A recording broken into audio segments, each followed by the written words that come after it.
Welcome back to Family First Chiropractic Center. My name is Dr. Laura Stone. On this episode, I'd like to share with you my chiropractic story. When I was in high school, I was practicing grounders for softball, and we did a drill with 100 grounders, and at one point in time, I couldn't stand, sit, walk, sleep, nothing from then on. I was in miserable pain. My dad did take me to his chiropractor once he realized I wasn't getting any better, and so I was grateful for that. It did take several weeks, almost probably to a month, but I was able to be back on the playing field.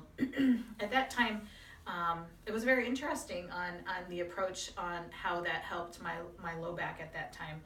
And throughout college and my early professional career, I also saw other chiropractors just for continual care. And at that point in time, I didn't really think about really what was the impulse that started the pain. Let me fast forward. I did some other careers. I was a respiratory therapist, and at that point in time, I loved taking care of people in the medical setting. Cardiopulmonary, where we worked with the heart and the lungs, and that was just a thrill for me. I didn't like the shifts, so I did decide to become a teacher in the high school level, at which point in time I was teaching at Clinton High School in Clinton, Iowa.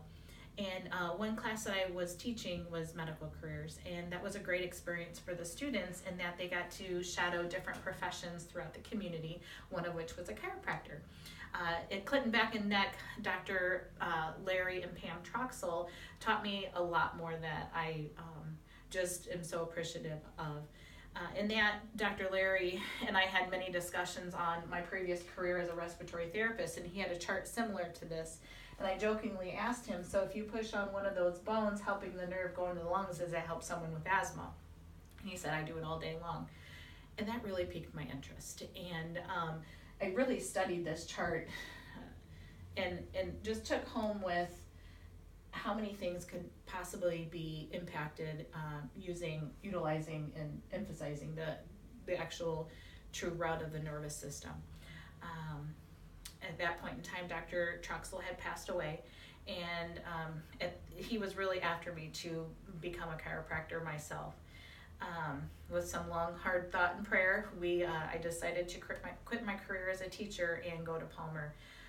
That was a big turning point in my life. Scary, but I'm so glad that happened, because now I'm able to reach out to my community and help them if it's pain relief, but also just really finding out where in the spine that there are issues, so we can unmask where the interference is and really have every children, men, women, children, pregnant ladies, be able to express themselves at their body's most potential. So there'll be some other videos that will detail on how we do that, but I just wanted to share my story and how I became a chiropractor here.